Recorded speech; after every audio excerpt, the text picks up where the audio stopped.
kan kemarin itu belajar ke biologi toh. Terus Bu Sumarni kalau tidak salah ada nasinggung materi tentang evolusi.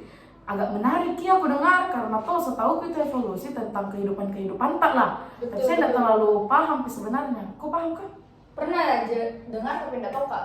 Gimana pengertiannya? Kalau saya tuh pernah nggak baca itu evolusi tuh kayak proses perubahannya makhluk hidup yang bersifat tidak akan kembali lagi. Terus apa balik yang maksud ibu yang katanya 3 teori? Teori. Susah Ki.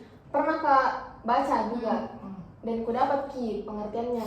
Lebih ke penjelasannya nih 3 pendapatnya ini orang tentang evolusi. Oh ini maksudnya 3 teori 3 orang yang kemukakan Ki. Iya. Oh. Jadi satu orang yang kemukakan Iya cuma siapa? yang ku tahu yang paling pertama itu si Lamar. Teorinya Lamar. Berpendapat Ki Lamar kalau makhluk hidup yang bertahan hidup sampai saat ini itu karena mampu Ki beradaptasi dengan lingkungan. Kayak contohnya itu jerapah. Ngambil Ki sampel itu ke jerapah. Ini jerapah bede. Kan ada jerapah yang menurutnya Lamar. Jerapah itu awalnya jerapah pendek, yang lehernya pendek kan kita tahu jerapah itu Iya, panjang. Tapi menurutnya Lamar, kenapa bisa sekarang panjang lehernya? Karena beradaptasi dengan lingkungan. Kayaknya mau bertahan hidup ini jerapah, otomatis berlatih untuk makan makanan yang di atas di pohon. Iya. Jadi sampai saat ini Ki ceritanya itu lehernya panjang. Jadi maksudnya modifikasi yang dilakukan jerapah di saat itu menurun Ki ceritanya, menurutnya Lamar. Kayak pewarisan sifatnya. Iya pewarisan. Oke. Yang kedua Terus yang ku tahu itu ada yang namanya Weismann. Kalau Weismann malah nasangga Ki pendapatnya Lamar. kenapa bisa? Iya. Nasangga gitu udah percaya Ki dengan apa yang dibilang Lamar. Kan menurutnya Lamar kayak itu karena latihan Ki atau bukan terjadi dari gen gitu. Iya. Tapi sebenarnya menurutnya siapa Weismann itu karena gen. Karena dia tuh ngebuktikan Ki lewat tikus. Oh beda sampelnya dia. Oke. Baru Ini tikus potong Ki ekornya berkali-kali potong. Kawinkan dengan sesama yang terpotong juga ekornya. Jantan betinanya gitu. Tapi ternyata pas lahir anaknya itu tetap jadi ekornya. Oh, jadi tuh maksudnya ini Weismann percaya bahwa itu semuanya biar kau potong Ki berkali-kali ekornya bakal ada di terus genetiknya. Jadi Karena dari dalam tubuhnya gitu di di. awalnya panjang memang. Iya. Tapi potong. Meskipun cacat. Iya. Intinya tetap karena Weismann percaya gen. Sedang Lamar kayak pewarisan sifat dari lingkungan. Iya benar. Terus apa yang ketiga? Atau ada lagi? Ada. Siapa? Darwin. Darwin. Banyak orang yang lebih percaya sama pendapatnya si Darwin. Karena katanya makhluk hidup yang sekarang itu adalah makhluk hidup yang lolos seleksi alam. Sama aja dengan yang Lamar tadi, jerapah contoh. Apa dia maksudnya? Bagaimana dia bentuk contohnya? Kayak kan ditahu nih tadi yang Lamar jerapah itu pendek. Iya. Lehernya. Tapi menurutnya Lamar ada jerapah yang pendek. Menurutnya Lamar kata menurutnya. Darwin. Menurutnya Darwin. Yang pendek itu tidak bisa bertahan hidup dibanding yang tinggi. Ada memang itu tinggi beda. Kalau Darwin menurutnya dia 2 jerapah. Kalau Lamar itu jerapah yang tinggi akan datang pas kemudian harinya dia di. Jadi menurutnya Lamar itu jerapah pendek yang beradaptasi dengan lingkungan sampai dia punya leher yang panjang. Itu Lamar. Sedangkan Darwin percaya bahwa ada 2 tipe memang. Cuma karena mati kini yang jerapah pendek, jadi yang selama ini kita lihat itu jerapah panjang maksudnya yang bisa bertahan hidup. Karena yang pendek kan misalnya pohon tinggi, nggak akan mungkin sampai tuh makan. Yang si jerapah pendek. Tapi kenapa nggak makan? Di bawah aja. Kan ada musim itu kayak musim kemarau. Kalau kering semua nggak bisa minum, nggak bisa makan. Kering kayak apa-apa tuh yang di bawah pasti juga kalau daun yang jatuh daun yang jatuh pasti juga daun-daun yang kering layu. Jadi nggak bisa, otomatis cara makannya pasti yang di atas. Baru kan jerapah kakinya juga tinggi jadi agak sulit gitu. Walaupun pendek lehernya gitu. Itu dia yang aku tahu. Dari 3 tokoh saja ya. Beda-beda pendapatnya dan lebih banyak percaya sama teorinya Darwin. Lebih make sense pick up on nih. Terus kan ada yang petunjuk-petunjuk kehidupan. Pernah aku dengar dimasuk di soalnya juga kita. Tapi yang kata, Saya ada beberapa yang aku mengerti. Saya 2 aja lagi.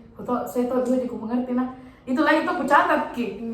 Apa Jadi yang tuh dicatat? waktu itu katanya petunjuk evolusi itu tuh setahu kok ada beberapa. Nah salah satunya itu ada karena peninggalan fosil. Kalau yang aku catat ini tuh Nah bilang fosil-fosil yang ditemukan dalam lapisan bumi dari lapisan tua sampai muda menunjukkan adanya perubahan secara berangsur-angsur. Jadi walaupun dilihat dari lapisan bumi yang paling muda sampai lapisan yang tertua itu terlihat bahwa ternyata memang ada perubahannya secara berangsur-angsur. Dengan membandingkan fosil-fosil yang ditemukan di berbagai lapisan bumi, dapat diketahui bahwa sebenarnya ada itu proses evolusi. Nah, terus sejarah perkembangan kuda itu tuh contoh yang paling sering digunakan untuk menerangkan adanya perubahan-perubahan bentuk dari masa ke masa. Jadi tuh pada abad kesekian penemuan itu peneliti itu menemukan rangkanya kuda berukuran kecil. Tuh dia kuda, dia lihat kuda, terus rangkanya terlalu kecil. Tapi beberapa tahun lama lah, pokoknya jenjangnya lama itu dia dapat lagi agak besar lagi. Nah dari situ itu peneliti menyimpulkan bahwa oh ini kuda berkembang biak memang tambah semakin beratus-ratus tahun itu bertambah besarnya. Begitu. Terus yang kedua itu yang ku tahu kemarin itu variasi makhluk hidup. Nah kalau tunggu cari catatanku. Ini. Nah katanya variasi itu perbedaan yang ditemukan pada individu-individu yang dalam satu spesies. Contohnya tuh burung. Kayak burung tuh satu spesies, tapi banyak sekali kita lihat macamnya. Bahkan nggak tahu burung apa ini tuh. Terus Nah bilang juga ternyata yang dicatatanku ini Nah bilang kalau jika varian tersebut hidup pada lingkungan yang berbeda, maka akan menghasilkan keturunan yang berbeda juga. Atau mungkin saya tuh kusimpulkan bahwa kalau semisal berbeda lingkungannya, kenapa berbeda juga hasil keturunannya? Karena berbeda kebutuhannya. Jadi mungkin yang di sini butuh A, tapi yang di sini butuh B. Jadi itulah beda. Terus adanya variasi makhluk hidup merupakan petunjuk juga bahwa evolusi itu ada dan menuju ke arah terbentuknya spesies baru. Kalau saya itu dia yang kupahami dan yang kucatat kemarin. Tapi setahu banyak. Kok ada kan? Ada juga yang kucari tuh, yang kucatat itu petunjuk evolusi. Yang dari saya ini homologi dan analogi organ tubuh. Kalau misalnya homologi itu tuh organ-organ manusia, organ-organ makhluk hidup itu mempunyai bentuk asal atau dasar yang sama, tetapi sesuai dengan sesuai dengan waktu tuh berubah strukturnya sehingga fungsinya juga berbeda. Apa itu kayak gimana? Contohnya itu kayak sayap burung sama dengan tangan manusia. Terus apa ya kalau yang misalkan analogi? Kalau analogi itu tuh sebaliknya Ki. Maksudnya? Kalau analogi itu organ-organ tubuh yang mempunyai fungsi yang sama, tapi dengan bentuk asal yang berbeda. Fungsinya sama tapi bentuk asalnya berbeda. Kayak bagaimana? Itu tadi yang kayak Nabila Ica sayap burung tuh sama dengan sayap serangga, sama-sama fungsinya untuk terbang, tapi bentuknya yang dan berbeda. strukturnya paham. Ada juga aku cari lagi. Apa itu? Petunjuk selanjutnya itu tentang embriologi perbandingan. Kayak gimana? Iya baru aku dengar anjir. Nah kalau yang ini tuh beberapa kelas vertebrata seperti ikan, reptil, burung dan mamalia, walaupun tubuh individunya dewasa itu berbeda jenis, namun fase awalnya itu embrio itu sangat mirip. Mutu aja embrio tuh semua. Iya, yang sebelum terbentuk atau yang bentuk. Nah itu tuh embrionya semua mirip. Kayak contohnya ada ikan, babi, kura-kura itu semua mirip. Embrionya mirip. Iya, semua mirip. Iya, baik kan ikan, kura-kura, babi. Padahal kan beda-beda tuh ada yang mirip. Iya, maksudnya manusia loh. Kok kita sama? Ya, kan ada di sini petunjuk evolusi yang dicari. Gile. blowingnya. Tapi Ah. para ahli berpendapat bahwa ada dua ini perbedaannya. Ah. Ada ontogeni itu perkembangan individu, itu dan filogeni itu perkembangan hubungan kekerabatan organisme. Masih bingung kan? Kalau Nama apa itu anjir? Nama aku dengar.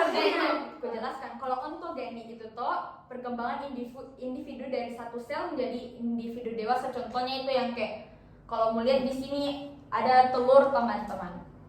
Oh. Itu satu sel gitu dari telurnya memang maksudnya kita tahu mie itu kalau Iya. ayam Pasti bertelur. ya, sel itu Iya. tuh terus jadi individu satu sel itu jadi yang dewasa Iya, nantinya. gitu Tapi banget. kalau yang filogeni itu secara perkembangan manusia hidup dari makhluk yang hidup sebelumnya kayak kita maksudnya kita tidak ketahui itu bagaimana perkembangannya, masih banyak filsafat-filsafat yang Ya banyak yang bilang dari itu. nah pokoknya itu kayak begitu.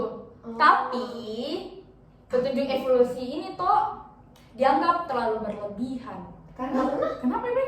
Kayak tidak benar kini. Masa dari bentuk ikan menjadi bentuk reptil terus menjadi bentuk berkaki 4 kan? iya. Iya sih, maksudnya walaupun sama ya embrionya sih, iya. Wih dari iya sih. Ikan dan babi. Betul-betul gitu. Di air, babi dan manusia. Iya, betul. Iya Kalau sih. itu sih saya Iya, yang iya. aku cari. Nggak make sense sih. ada pihak pendapat tiga tahap petunjuknya toh. Apaan Itu tuh? petunjuknya biokimia ada juga aku catat.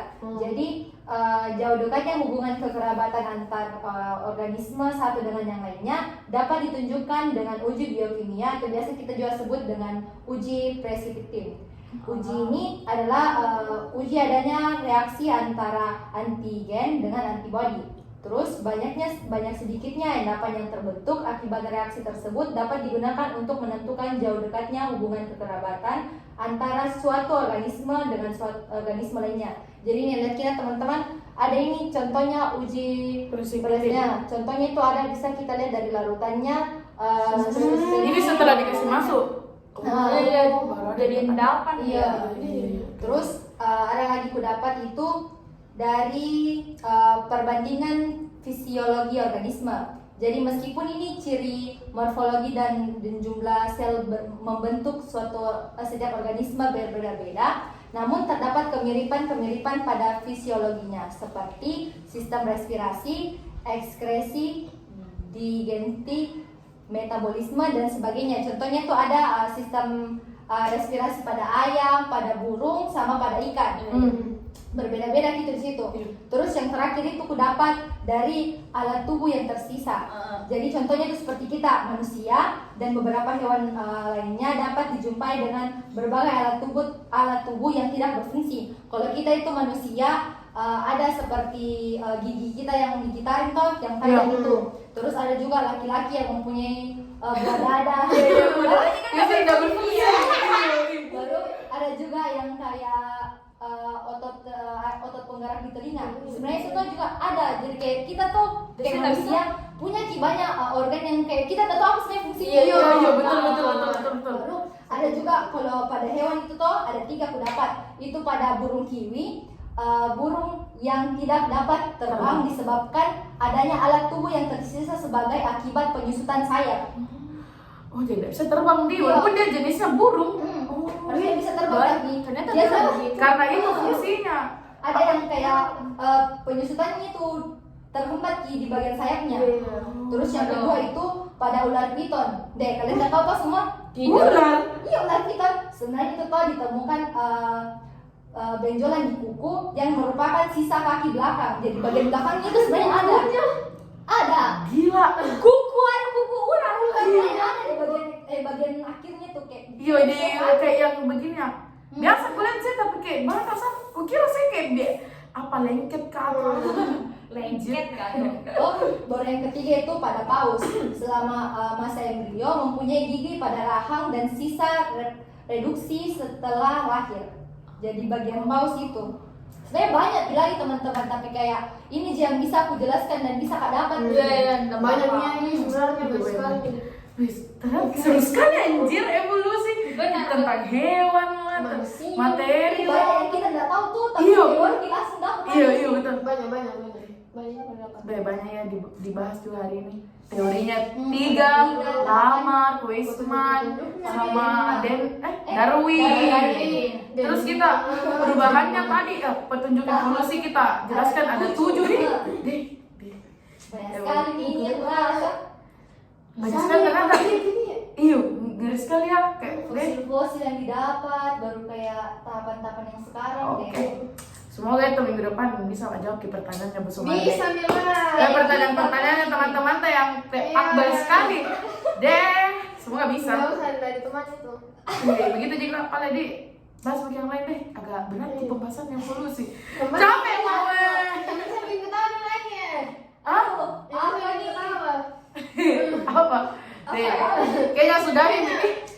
Kayak sudahi ini dulu video tadi. Astaga, rekam sih. Deh. Sorry guys, kita kacangin kok. Iya, udah dia kita kan Sesuatu itu evolusi sampai kita enggak sadar. Bukan enggak sadar sih, lupa Ki kalau mau video. Iya. Kita sapa dulu teman-teman tak? Hai, jadi ini adalah materi yang dapat kita sampaikan dari kelompok berapa Ki? Kelompok? Saya nggak dikasih tahu sih. Kita kelompok auditori. Kita kelompok auditori. Ketawa. Nah, jadi materi yang kita bahas hari ini yaitu 3 teori yaitu dari Lamarck, terus ada Weismann dan Darwin. Terus kita juga menjelaskan 7 petunjuk evolusi. Mungkin hari ini cukup sekian materi yang dapat kita sampaikan ke teman-teman. Semoga materi ini teman-teman bisa pahami. Apalagi yang teman-teman sama dengan kita, auditori. Oke? Satunya. 1, 2, 3.